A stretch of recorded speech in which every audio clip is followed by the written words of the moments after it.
আসসালামু আলাইকুম এভরিওয়ান। আজ লাউ দিয়ে ইলিশ মাছ রান্না করব। আর বাঙালি এমন কেউ নেই যে লাউ দিয়ে ইলিশ মাছ রান্নাটা খায়নি বা এই রান্নাটা পারে না। বাট আমি আজকে বাসায় রান্না করতেছি, তাই ভাবলাম শেয়ার করি। তো আমি এর জন্য কিছু লাউ কেটে নিয়েছি, আর লাউয়ের মতো করে কিছু আলু কেটে নিয়েছি। আর এদিকে আমি যে মাছগুলো রান্না করব সেই মাছগুলো ধুয়ে পরিষ্কার করে নিয়েছি।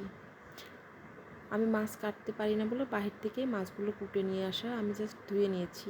আর এদিকে রান্না করার জন্য আমি যেসব উপকরণ নিয়ে নিয়েছি, পেঁয়াজ রসুনের পেস্ট নিয়ে নিয়েছি 2 চামচ, স্বাদ মতো লবণ, আর ধনিয়া গুঁড়া, জিরের গুঁড়া, লাল মরিচের গুঁড়া আর হলুদ গুঁড়া 1 চামচ করে সবই নিয়ে নিয়েছি। এদিকে কিছু পেঁয়াজ কুচি করে নিয়েছি।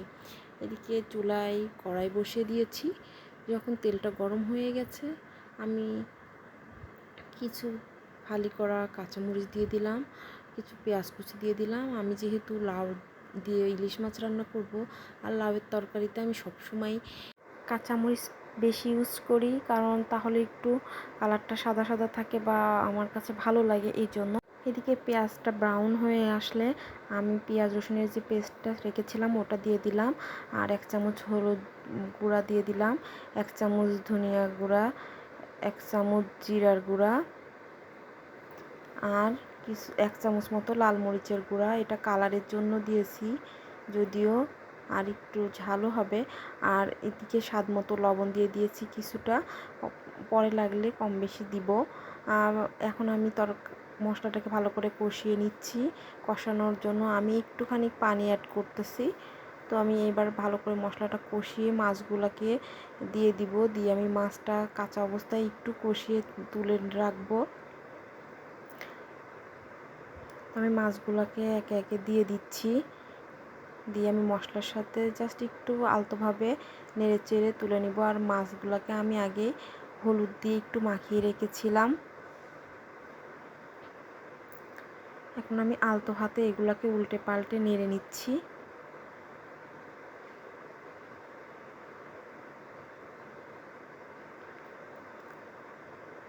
লাউ দিয়ে ইলিশ মাছ নামটাই অনেক ফেমাস, সবাই জানে, সবাই চেনে। বিশেষ করে বাঙালি যারা আমরা সবাই খাই, খুবই এটা ফেভারিট সবারই কম বেশি।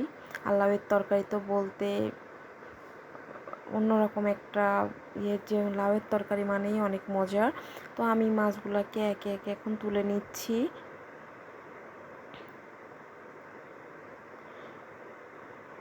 তুলে আমি যে একটা প্লেটে নিয়ে নিয়েছি। এই যে আমি মাছগুলোকে ভালো করে কষিয়ে নিয়েছি, আর কষানো মশলার মধ্যেই কেটে ধুয়ে রাখা লাউ আলু আমি দিয়ে দিলাম। এখন আমি খুন্তির সাহায্যে ভালো করে নেড়ে চেড়ে নিব। তারপর মশলার সঙ্গে সবজিগুলো কষানো হয়ে গেলে আমি পানি দিয়ে তারপরে মাছগুলোও দিয়ে দিব।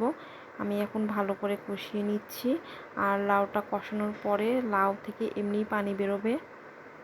আমি এই জন্য ঢাকনা দিয়ে ঢেকে দিলাম একটু ভালোভাবে কষানোর জন্য আর একটু সিদ্ধ হওয়ার জন্য। কিছুক্ষণ পরে আমি আবার ঢাকনাটা তুলে দেখতেছি যে ঠিকমতো এটা কষানো হয়েছে কিনা। অনেক পানি বেরোইছে, পানি বেরোয়েই লাউটা সিদ্ধ হয়ে যাবে।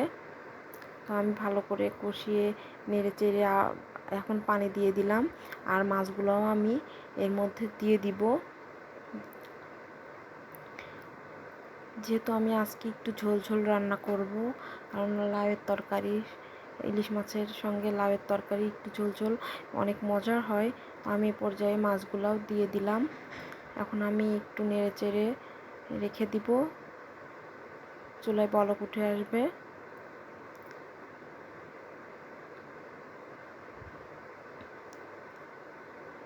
কালারটা যেমন সুন্দর হয়েছে, খেতে অনেকটা মজা হয়েছিল।